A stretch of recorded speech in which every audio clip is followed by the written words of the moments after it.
Mitch, what is the state of Freemasonry today? What is it like? What is the organization about? I think it's about charity. I think it's about philanthropy. I think it's about fraternity, brotherhood. I'm not a Freemason. I have many friends who are Freemasons. I have Freemasons in my family. I think most people today who are Freemasons are not interested in the esoteric side of Masonry. For them, it is a way of getting together with other people in their community, raising money for charitable projects. I guess it fills a need for friendship, for relationship in people's lives. I have had at least one person who is a Freemason say to me in a very emotional way that I was touched by, that he felt he could depend upon his Freemasonic brothers. He felt if he was ever in need or in trouble, his lodge brothers would come to his assistance, and I was very touched by that. So I think that it's a fraternity, it's a charitable organization, it's a civic organization. There are a few people today within the Freemasonic fold who do have esoteric interests, who do care about the esoteric dimension of Masonry, who have occult interests. And I think they find a comfortable and welcoming home within Masonry, but they are in the minority. As you know, and it's interesting. I mean, I mentioned earlier in our discussion, Senator Jesse Helms was a Freemason. No one would mistake Jesse Helms for an occultist or a man with esoteric interests. You know, he was obviously in Masonry because he grew up around it. It was a civic and fraternal organization, very probably a segregated one in his past. I mean, Freemasonry has an ideal of ecumenism, an ideal of religious brotherhood. But in the individual lodges, that ideal sometimes fell short. I don't want to speak in a completely idealized way about Masonry. I have in my possession an original Freemasonic encyclopedia from 1868 that states that Jews are barred from becoming members of Freemasonic lodges. Now that was not general policy within Freemasonry, but that was the policy of the individual lodge from which that historian was coming out of. So Freemasonry has its own checkered past. I don't mean to suggest that they are some kind of a loving brotherhood that was always getting it right when the rest of us were getting it wrong. They got it wrong plenty of times. And there are Freemasonic lodges today that do not have African American members, where they still look and feel a lot like a white brotherhood. So it's not entirely surprising that a figure like Jesse Helms would have been at home in Freemasonry, because the lodge he belonged to probably came out of some of the Southern traditions that he was very comfortable with. On the other end of the spectrum, somebody with whom we're both acquainted, an occult historian named Jay Kinney, who lives in San Francisco, is also a Freemason today. Jay Kinney and Jesse Helms have nothing in common, and yet they still find a certain interest within Freemasonry. You have San Francisco lodges that tend to be very open, very interested in the esoteric dimensions of Masonry. I've visited a lodge library in San Francisco that you know, it's the greatest esoteric or occult library, you know, you could ever wish for. So I guess the way I'm answering your question is to say that Masonry today is a charitable organization and a civic group. You will find that Masonry looks and feels a lot like whatever region or culture a given lodge grows up in.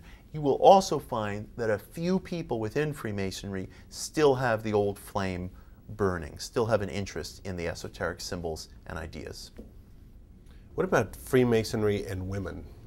Well, women, as far as I understand, are still not chartered to be able to join Freemasonic lodges. There are female organizations, adjuncts to Masonry, that women can join. Masonry came up at a time when I think that question was not even thinkable. It was not even raised.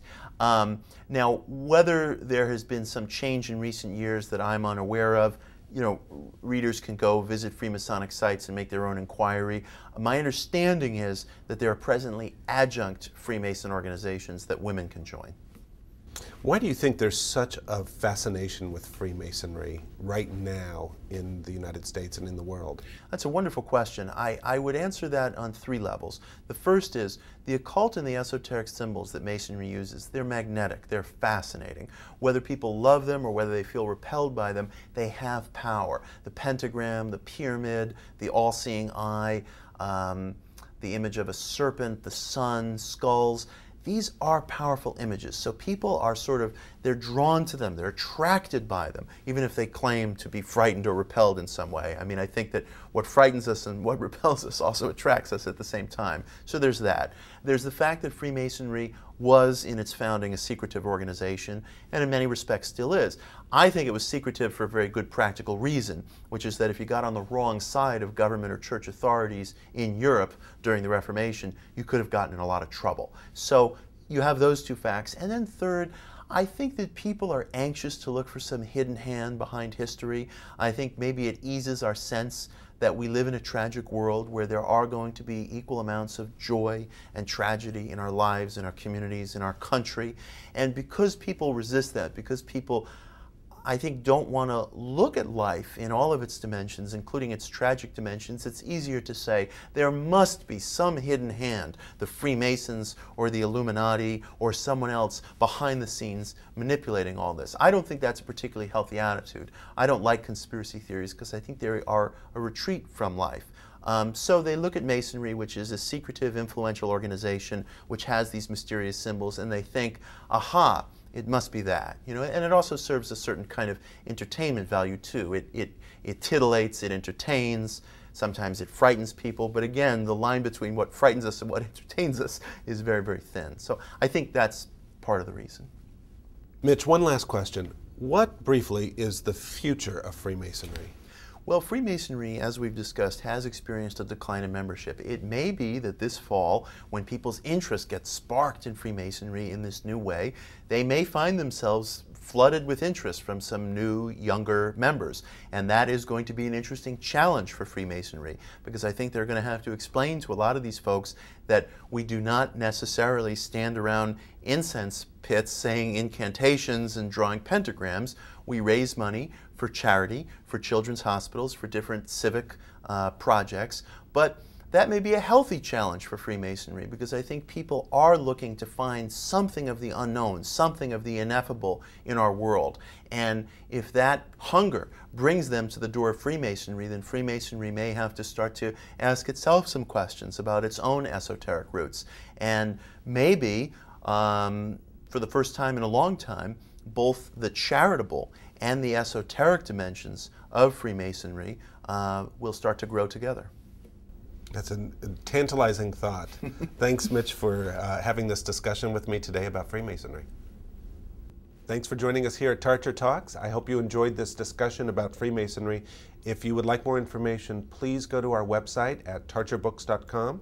Thanks again for joining us, and watch one of our other episodes. We have a lot of great information for you.